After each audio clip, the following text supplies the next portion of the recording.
Hello everyone, welcome back to our channel English నేర్చుకుందాం. ఈ వీడియోలో మనం ఆరోగ్య సమస్యలకు సంబంధించిన కొన్ని సెంటెన్సెస్ను ఇంగ్లీష్లో ఈజీగా నేర్చుకుందాం. ఈ వీడియోలోకి వెళ్ళే ముందు ఈ వీడియోని లైక్ చేయండి, షేర్ చేయండి మరియు సబ్స్క్రైబ్ చేయండి. మనకి అనారోగ్యంగా ఉన్నప్పుడు నాకు ఒంట్లో బాగోలేదు అని చెప్తాం కదా, దాన్ని ఇంగ్లీష్లో ఇలా చెప్పాలి. ఐ ఫీల్ అన్వెల్, లేకపోతే ఐ ఫీల్ సిక్, ఇలా కూడా చెప్పొచ్చు. ఐ ఫీల్ అన్వెల్ లేదా ఐ ఫీల్ సిక్ అని చెప్పాలి. అతడు రోజంతా దగ్గుతున్నాడు, దీన్ని ఇంగ్లీష్లో ఇలా చెప్పాలి. He is coughing all day. Cough అంటే దగ్గు. He is coughing all day. సాధారణంగా ఎక్కువ మంది పిల్లలు వర్షంలో ఆడడానికి ఇష్టపడతారు కదా, అప్పుడు మనం వర్షంలో తడవద్దు, జలుబు చేస్తుంది అని ఇంగ్లీష్లో ఇలా చెప్పాలి. Don't get wet in the rain, you will catch a cold. Cold అంటే జలుబు. Don't get wet in the rain, you will catch a cold. జలుబు చాలా ఎక్కువగా ఉన్నప్పుడు ముక్కు కారుతూ ఉంటుంది కదా, దాన్ని రన్నీ నోస్ అంటాం. ఉదాహరణకు, అతని ముక్కు కారుతుంది, దీన్ని ఇంగ్లీష్లో ఇలా చెప్పాలి. He has a runny nose. He has a runny nose. జలుబు చేసినప్పుడు ఒక్కోసారి ముక్కు రంధ్రాలు మూసుకుపోయి శ్వాస తీసుకుంటాం కూడా చాలా ఇబ్బందిగా ఉంటుంది కదా, దాన్ని ముక్కు దిబ్బడగా ఉంది అని అంటాం.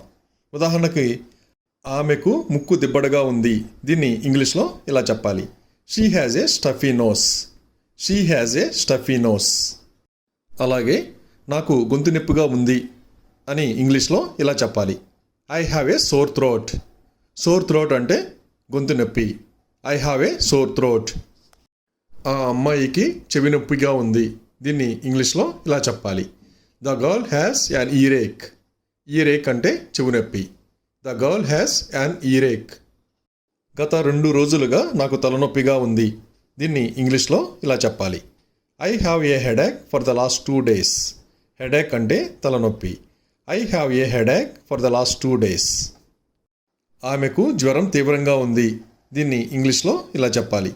She has a high fever. Fever అంటే జ్వరం. She has a high fever. నాకు కడుపు నొప్పిగా ఉంది, దీన్ని ఇంగ్లీష్లో ఇలా చెప్పాలి. I have a stomach ache. Stomach ache అంటే కడుపు నొప్పి. I have a stomach ache. మనం ఎక్కువగా కారంగా ఉన్న ఆహారం తిన్న తర్వాత గుండెల్లో మంటగా అనిపిస్తుంది కదా, దాన్ని హార్ట్ బర్న్ అంటారు. ఉదాహరణకు, స్పైసీ ఫుడ్ తిన్నాక నాకు గుండెల్లో మంట వస్తుంది, దీన్ని ఇంగ్లీష్లో ఇలా చెప్పాలి. I get heartburn after eating spicy food. I get heartburn after eating spicy food. ఆమె తీవ్రమైన వెన్నునొప్పితో బాధపడుతోంది, దీన్ని ఇంగ్లీష్లో ఇలా చెప్పాలి. She is suffering from a severe backache. Backache అంటే వెన్నునొప్పి. She is suffering from a severe backache. అతడు కడుపు ఉబ్బరంతో బాధపడ్డాడు, దీన్ని ఇంగ్లీష్లో ఇలా చెప్పాలి.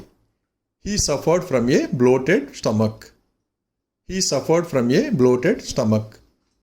నాకు తల తిరుగుతున్నట్లు అనిపిస్తుంది, దీన్ని ఇంగ్లీష్లో ఇలా చెప్పాలి. I am feeling dizzy. I am feeling dizzy. ఆమెకు అధిక రక్తపోటు ఉంది, దీన్ని ఇంగ్లీష్లో ఇలా చెప్పాలి. She has high blood pressure. Blood pressure అంటే రక్తపోటు. She has high blood pressure. ఒక్కోసారి మనం తీసుకున్న మందులు కానీ ఆహారం కానీ మనకి వికారాన్ని కలిగిస్తాయి కదా, దాన్ని ఇంగ్లీష్లో నాసియా అంటాం. ఉదాహరణకు, నేను తీసుకున్న మందులు నాకు వికారాన్ని కలిగించాయి, దీన్ని ఇంగ్లీష్లో ఇలా చెప్పాలి. The medication I took made me feel nausea. The medication I took made me to feel nausea. ఆమెకు పన్ను నొప్పిగా ఉంది, దీన్ని ఇంగ్లీష్లో ఇలా చెప్పాలి. She has a toothache. Toothache అంటే పన్ను నొప్పి. She has a toothache. ఒక్కోసారి మనం నోటిపూత వలన కారంగా ఉన్న ఆహారాన్ని తినలేం కదా, దాన్ని మనం ఇంగ్లీష్లో ఇలా చెప్పాలి. I yam unable to eat spicy food due to mouth ulcer. Mouth ulcer అంటే నోటిపూత. I am unable to eat spicy food due to mouth ulcer. అతనికి మధుమేహం ఉన్నట్లు నిర్ధారణ అయ్యింది, దీన్ని ఇంగ్లీష్లో ఇలా చెప్పాలి. He was diagnosed with diabetes. Diagnosed అంటే నిర్ధారణ, అలాగే డయాబెటీస్ అంటే మధుమేహం. He was diagnosed with diabetes. నిన్న ఉదయం అతనికి తీవ్రమైన ఛాతీ నొప్పి వచ్చింది. దీన్ని ఇంగ్లీష్లో ఇలా చెప్పాలి.